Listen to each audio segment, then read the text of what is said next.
अगर आप भी चाहते हैं बिट्टू मलंगिया इंटरटेनमेंट का ऑडियो वीडियो सबसे पहले आप तक पहुंचे, तो लाल बटन को दबाकर चैनल को सब्सक्राइब करें और बेल आइकन दबाना ना भूलें।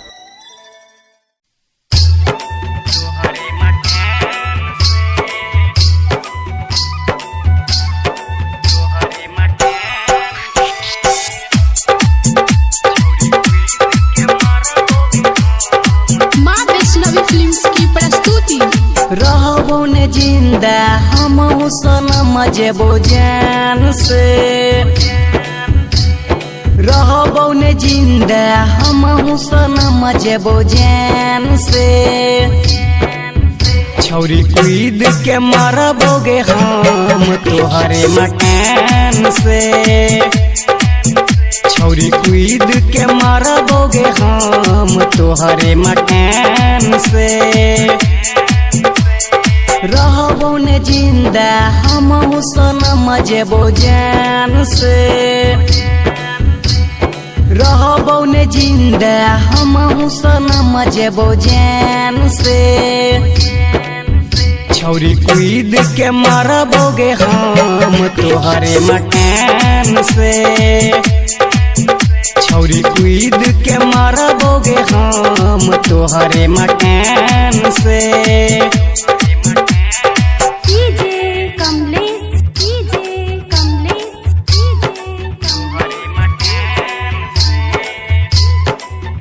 अपने सब सुन रहा छी बिट्टू मलंगिया एंटरटेनमेंट के।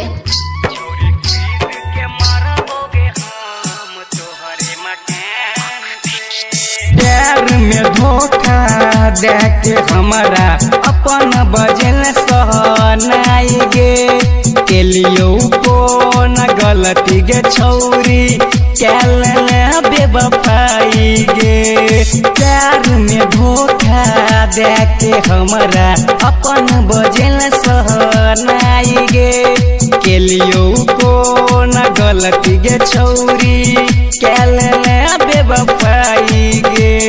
रहबे जाके ससुर में अपना छौरी तू शान से, रहबे जाके ससुर में अपना छौरी तू शान से।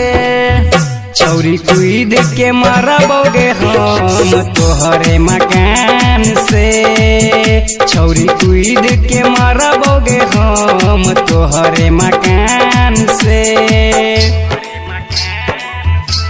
अखन अपने सब सुन रहा छी बिट्टू मलंगिया एंटरटेनमेंट के।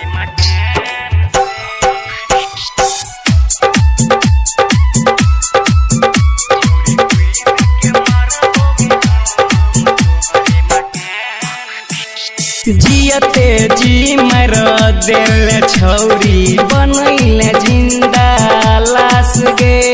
प्यार से उठ जेतै छौरी सबके विश्वास गे। जियते जी मर दिल छौरी बनैल जिंदा लाश गे। प्यार से उठ जेतै छौरी सबके विश्वास गे। मांग में अपना सेनुरा भरई में कोने गेयन जान से, मांग में अपना सेनुरा भरई में कोने गेयन जान से।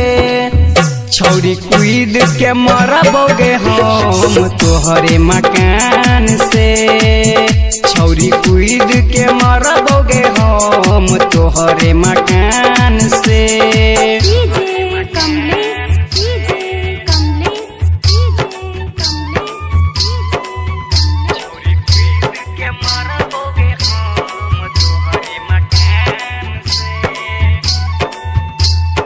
माँ वैष्णवी फिल्म्स की प्रस्तुति।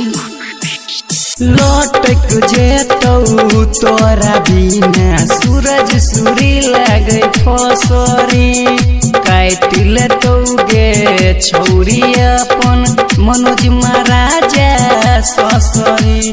लौटक जेतौ तोरा बिना सूरज सूरी लगे फसरी, काट लेतौ गे अपन छौरी मनोज महाराजा ससरी। कर छौ दुआ रूपक रसीला खुश रही है भगवान से। करे चौदुआ रूपक रसीला खुश रही है भगवान से। छोरी कूद के मरबोगे हम तोहरे मकान से। छोरी कूद के मरबोगे हम